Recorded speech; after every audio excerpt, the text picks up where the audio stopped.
당신이 누려야 할 권리를 찾아갑니다. 청취자 여러분 안녕하십니까? 자유북한 방송에서 보내드리는 북한 인권 이야기 시간의 이혜린입니다.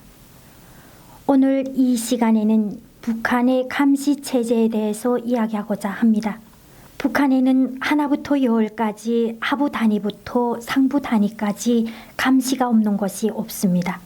이렇다 보니 부모와 자식 간에도 믿음이 없을 수밖에 없고 인간성마저 파괴되기까지 이르렀습니다. 특히 오늘 주목하고자 하는 내용은 청취자 여러분이 너무나도 잘 아시는 인민반과 관련된 것입니다.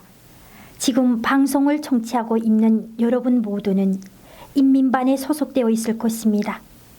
인민반이라는 이름만 들어도 아마 지긋지긋하시리라 생각됩니다.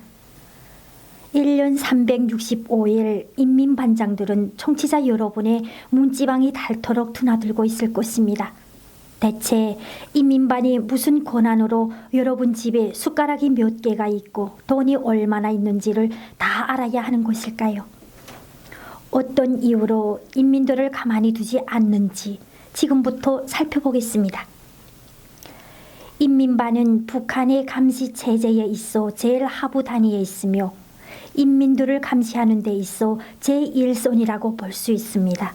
김정은은 인민반의 중요성을 잘 알고 있기 때문에 인민반을 운영하는 인민반장에게 월급까지 주면서 북한 주민들의 일상생활을 속속들이 감시하고 있습니다.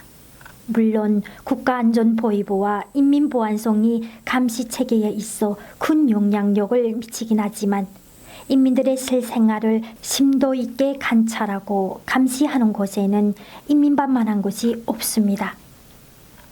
오래전 함경북도 해룡시 오산독동 출판물 보급소 앞에서는 엄청난 소동이 있었습니다. 선전구호 게시판에 전당적인 학습 기풍을 세우자라고 되어있던 구호 글자가 누군가에 의해 적당한 학습 기풍을 세우자라고 바뀌어져 있었던 것입니다.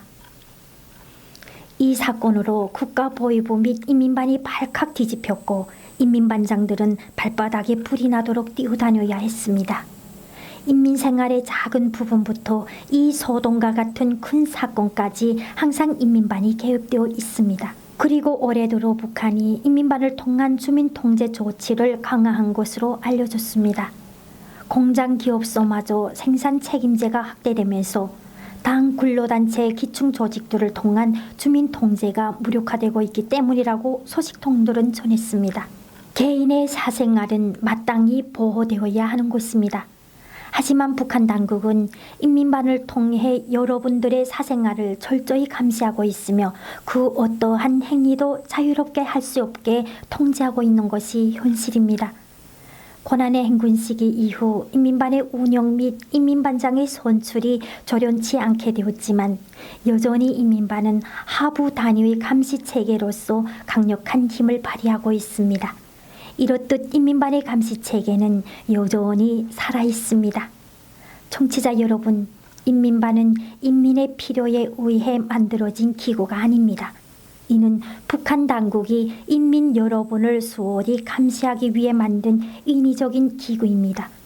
그동안 인민반 제도를 통해 수많은 인민 여러분이 고통을 받았습니다. 더 이상 강압적인 감시는 인민들의 분노를 일으킬 수밖에 없습니다. 북한 당국은 인민들의 의식이 과거와 같다는 착오를 버려야 할 것이며 인민들의 사생활에 대한 권리를 인정해야 할 것입니다. 네, 오늘 이야기는 여기서 마무리할까 하는데요. 자유북한 방송에서는 부당하게 고통을 받았던 탈북민들의 이야기들을 통해 북조선의 인권 상황이 개선되게 하기 위해 노력하고 있습니다. 여러분의 권리를 찾는 하루가 되길 바라면서 자유북한 방송 북한 인권 이야기 시간의 이혜린이었습니다. 감사합니다.